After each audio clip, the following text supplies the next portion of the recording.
عزیز طلباء و طالبات، السلام علیکم۔ میں معین الدین آزاد آپ سے مخاطب ہوں، اور ہم سال دوم میں حصہ نظم شروع کیے ہوئے ہیں، حمد پڑھ رہے ہیں۔ اس سے پہلے ہم نے 3 اشعار پڑھے، اب بقیہ 4 اشعار پڑھیں گے۔ آپ پچھلا لیکچر بھی ذرا سماعت فرما لیجئے تاکہ آپ کو آگے بڑھنے میں آسانی ہو۔ چوتھے شعر پہ ہم چلتے ہیں بغیر کوئی وقت صرف کیے۔ سراپا معصیت میں ہوں، سراپا معصیت میں ہوں، سراپا مغفرت وہ ہے، خطا کوشی روش میری، خطا پوشی ہے کام اس کا۔ سراپا معصیت، سر تا پا گناہوں میں ڈوبے ہوئے ہونا۔ سراپا مغفرت، سر تا پا مغفرت ہونا، مکمل طور پہ غفور و رحیم ہونا۔ خطا کوشی، گناہ کرنا، روش عادت، میری یعنی میری انسان، حضرت انسان۔ خطا پوشی، خطا چھپانا، کام اس کا ہے، کام اس کا مراد اللہ تعالیٰ۔ میرا پورا وجود گناہوں میں ڈوبا ہوا ہے، جبکہ اللہ کی مغفرت بے حساب ہے۔ توجہ کیجیے، زیر تشریح شعر میں شاعر نے اللہ تعالیٰ کی کچھ صفات بیان کی ہیں۔ جو پہلی صفت ہے وہ غفور و رحیم ہونا ہے، اور انسان کی بھی ایک سرشت بیان کی ہے کہ انسان خطا کا پتلا ہے، پے در پے گناہ کرتا ہے، لگاتار گناہ کرتا ہے، لیکن اللہ پھر بھی اسے بخش دیتا ہے، معاف کر دیتا ہے۔ وہ معاف کرنے والا ہے۔ شاعر کہتا ہے کہ میرا وجود گناہوں میں ڈوبا ہوا ہے، میں مکمل طور پہ گناہوں میں ڈوبا ہوا ہوں، لیکن تو میرے گناہوں کو معاف کرتا ہے، بخش دیتا ہے۔ جب معافی طلب کی جاتی ہے تو معاف کر دیتا ہے۔ دوسری بات جو ہے، خطا کوشی روش میری، خطا پوشی ہے کام اس کا۔ خطا پوشی، خطا پوش ہونا، ستار العیوب، اللہ تعالیٰ ہمارے گناہوں کو دیکھتا ہے اور ان پہ پردہ ڈال دیتا ہے، ہمیں دوسروں کے سامنے رسوا نہیں کرتا اس وقت تک کہ جب تک ہم خود نہ رسوا ہونا چاہیں، وہ ہمیں رسوا نہیں کرتا۔ تو شاعر کہتا ہے کہ اے اللہ، میں تو خطا کرتا ہوں، میں بار بار گناہ کرتا ہوں، اور تو ہے جو بخش دیتا ہے، تو ہے جو معاف کر دیتا ہے۔ وہی اللہ ہے جو 70 ماؤں سے بڑھ کر بھی شفیق ہے، جو 70 ماؤں سے بھی بڑھ کر شفقت کرنے والا ہے۔ ہم نے تو جہنم کی بہت کی تدبیر، لیکن تیری رحمت نے گوارا نہ کیا۔ ہم بارہا گناہ کرتے ہیں اور وہ بار بار ہمیں معاف کرتا ہے، بخش دیتا ہے، یہاں تک کہ زمین و آسمان اگر ہمارے گناہوں سے بھر جائیں اور ہم معافی مانگیں، توبہ کریں، تو وہ ہمیں بخش دے گا۔ یاد رکھیے، امت محمدی پر یہ بڑا کرم ہے کہ پہلے جب کوئی امتی کسی اور امت میں سے گناہ کرتا تھا تو وہ سب پہ عیاں ہو جاتا تھا، سب کو معلوم پڑ جاتا تھا، لیکن نبی کریم صلی اللہ علیہ وسلم کے وسیلے سے ہم پہ یہ بڑا کرم ہوا ہے کہ ہمارا گناہ کسی پہ عیاں نہیں ہوتا، اللہ اس کو چھپاتا ہے، اللہ پردہ رکھتا ہے، اور پردہ رکھنے والوں کو پسند کرتا ہے۔ شاعر کا مطمع نظر یہ ہے کہ اے اللہ، میں نے گناہ کیے ہیں، میں گنہگار ہوں، مکمل طور پہ گناہوں میں ڈوبا ہوں، لیکن تو ہے جو مجھے معاف کرتا ہے، جو مجھے بخش دیتا ہے۔ باوجود کہ پر ہوں اسیاں سے، تیری رحمت کا پھر بھی ہے سودا۔ تو اللہ کے سامنے ہم جاتے ہیں، وہ ہمیں بخش دیتا ہے، ہمیں معاف کر دیتا ہے۔ موتی سمجھ کے شان کریمی نے چن لیے قطرے جو تھے میری ارک انفال کے، تو ہمیں معاف کر دیتا ہے۔ 5واں شعر دیکھیے جی۔ میری افتادگی بھی میرے حق میں اس کی رحمت تھی، کہ گرتے گرتے بھی میں نے لیا دامن ہے تھام اس کا۔ افتادگی، افتاد گرنا یعنی زوال آمادہ ہونا۔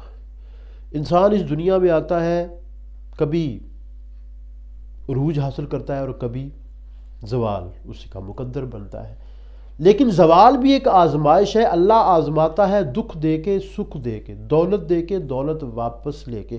انسان جب دولت مند ہوتا ہے تو وہ تفاخر کرتا ہے، وہ غرور کرتا ہے، اور اپنے دل کے مطابق چلتا ہے اور اللہ کو یاد نہیں کرتا، گناہوں میں پڑ جاتا ہے. لیکن وہی خدا جب اسے مال و دولت واپس لے لیتا ہے تو وہ پھر رجوع کرتا ہے، اللہ کی طرف جھک جاتا ہے، اللہ سے معافی طلب کرتا ہے.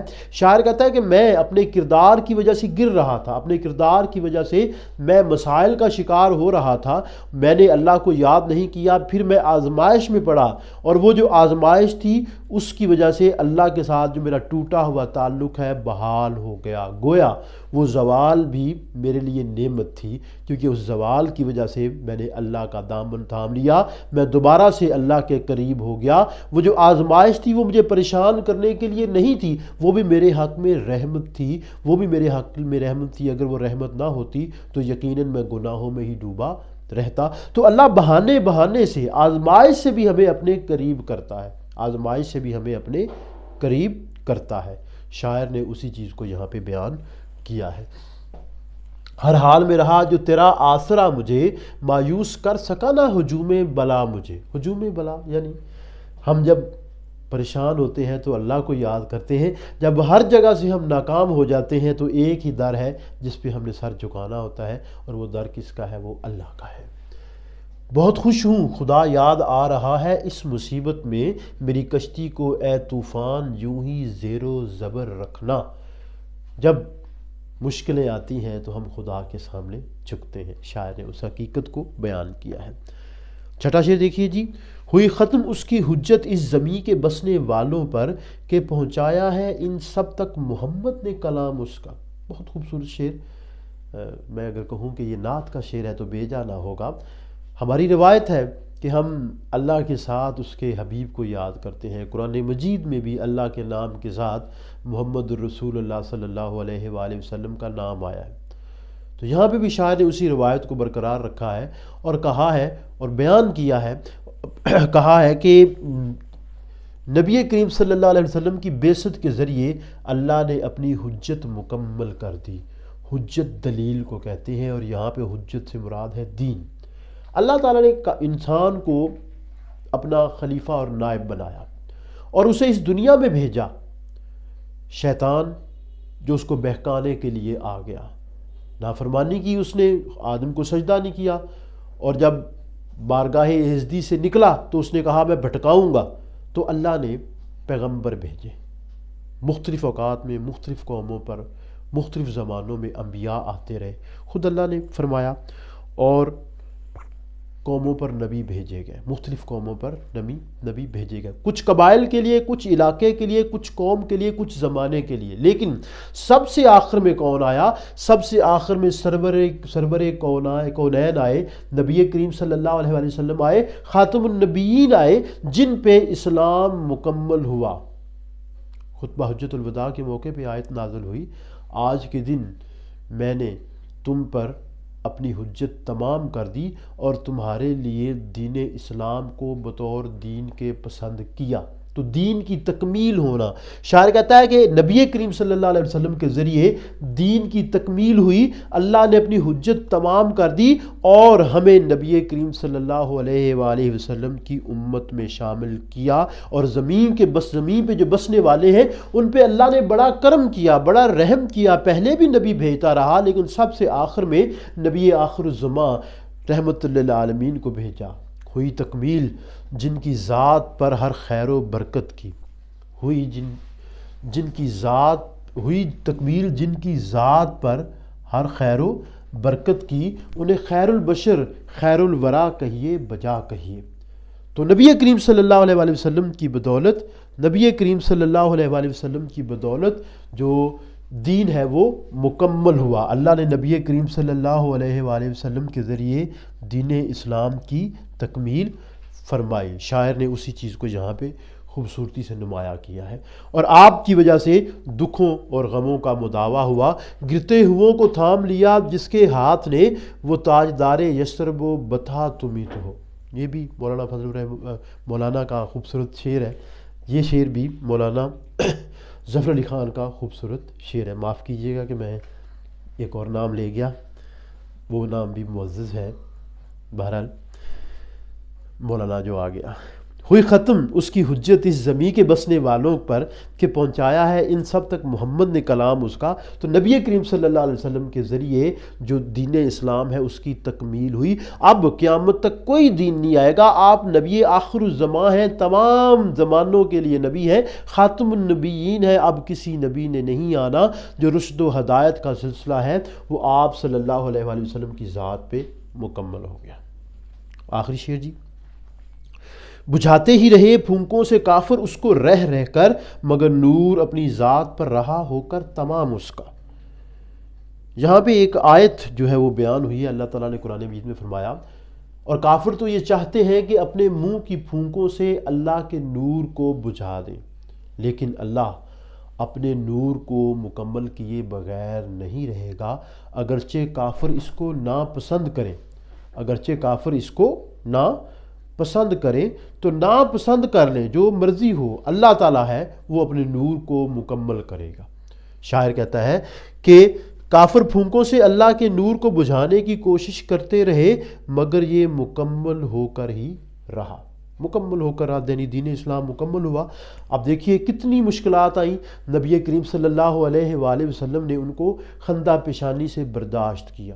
انہوں نے کئی بار کوشش کی، بدر و حنین میں کوشش کی، احد میں کوشش کی، ہجرت نبوی جو اس سے پہلے وہ تہیہ کر کے نکلے تھے کہ معاذ اللہ وہ نبی کریم صلی اللہ علیہ وسلم کو قتل کر دیں گے، لیکن دیکھیں خدا نے بچایا۔ خدا اسباب کرنے والا ہے، خدا کی جو قدرت ہے وہ ہر چیز کو گھیرے ہوئے ہے، خدا کی جو قدرت ہے وہ ہر چیز کو گھیرے ہوئے ہے، وہ اللہ ہے جو ہر چیز پہ قدرت رکھتا ہے۔ ان اللہ علی کل شیء قدیر، بے شک اللہ ہر چیز پر قدرت رکھتا ہے۔ شاعر کہتا ہے کافر پھونکوں سے اللہ کے نور کو بجھانے کی کوشش کرتے رہے، مگر یہ مکمل ہو کر ہی رہا۔ مقررہ وقت دین اسلام نے جب مکمل ہونا تھا تب مکمل ہوا۔ آپ اس کو جدید تناظر میں دیکھیں تو آج جو کفار ہیں یا دوسرے مذاہب ہیں، ان کو ہم سے کیا مسئلہ ہے؟ یہی مسئلہ ہے کہ جو اسلام ہے وہ پھیل رہا ہے، باوجود کہ ہم جو ہے وہ حق ادا نہیں کر رہے، لیکن اسلام متواتر پھیل رہا ہے، اور ان کو ڈر ہے کہ یہ دین سب پہ غالب آ جائے گا، اس کی تعداد سب سے زیادہ ہو جائے گی، اور اس لیے وہ مسلمانوں کے خلاف مذموم کوششیں بھی کرتے رہتے ہیں۔ یہود و ہنود کی جو کوششیں ہیں وہ ہمارے خلاف جاری ہیں۔ نور خدا ہے کفر کی حرکت پہ خندہ زن، پھونکوں سے یہ چراغ بجھایا نہ جائے گا۔ تو یہ چراغ نہیں بجھایا جا سکتا، روشنی کو آپ پھیلنے سے نہیں روک سکتے، اور جس چیز کے پیچھے خدا ہو وہ تو کسی صورت بھی نہیں روکی جا سکتی۔ فانوس بن کے جس کی حفاظت خدا کرے، وہ شمع کیا بجھے جسے روشن خدا کرے۔ تو شاعر نے اسی چیز کو یہاں پہ بیان کیا ہے اور کہا ہے کہ اے اللہ، جو لوگ ہیں وہ کوشش کرتے رہے کہ دین اسلام نہ پھیلے، لیکن تیری مدد اور نصرت سے جو دین ہے وہ پھیلا، حق آ گیا اور باطل چھپ گیا، نبی کریم صلی اللہ علیہ وسلم کے ذریعے دین مکمل ہوا اور پھیلا۔ یہ جی آج کا لیکچر تھا، امید ہے آپ کو اچھا لگا ہوگا، پسند آیا ہوگا۔ پسند آئے تو اسے سبسکرائب کیجئے، شیئر کیجئے، لائک کیجئے، تاکہ جو علم کا سلسلہ ہے وہ آگے بڑھتا رہے۔ اور اب ہم بہت جلد جو ہے فیڈرل بورڈ کی طرف بھی آنے والے ہیں، انشاءاللہ اگلا جو لیکچر ہے وہ فیڈرل بورڈ کے لیے بھی جلد آپ کے سامنے ہوگا۔ بہت شکریہ جی، السلام علیکم۔